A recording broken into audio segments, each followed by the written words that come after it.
Presented by SMS Dhama.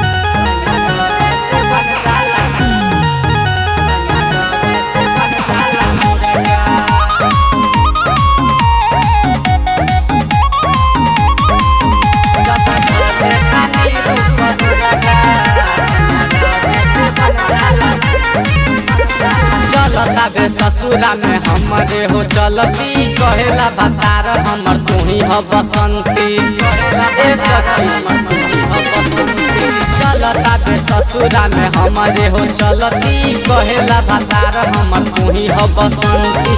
बोले न कुछ रहेला चुप बाटे कतन हो लुरका जब धले तनी हो सखी जब धले तनी रूप दुर्गा सैया डरे से बन जाला मुर्गा। जब धले तनी रूप दुर्गा सैया डरे से बन जाला मुर्गा।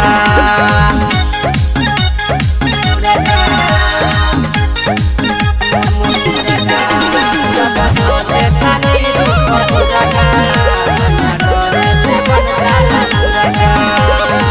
कही तो हमर गोरबो दबावे अपने हाथ खियावे हो कोरा में धके रात भर सुतावे कहीं तो बेनियो डोलावे हो। ए सखी सुना कहीं तो हमर गोरबो दबावे अपने हाथ खिलावे हो कोरा में धके रात भर सुतावे कहीं तो बेनियो डोलावे हो। करे पसन जब घूमे के निकली बानी के सखी मूर्खा जब धले तनी ये हो सखी जब धले तनी रूप दुर्गा सैया डरे से बन जाला मुर्गा। जब धले तनी रूप दुर्गा सैया डरे से बन जाला मुर्गा। सैया डरे से बन जाला मुर्गा।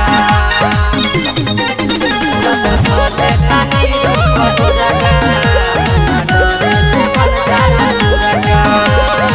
जरे न देला चढ़ल जबानी पिया दोसन राजधानी हो राइटर ललित हमर देवरबा करता रोज छेरा कहानी हो करता रोज छेरा कहानी जरे न देला हमर जबानी पिया दोसन राजधानी हो राइटर ललित छोटका देवरबा करता रोज छेरा कहानी हो।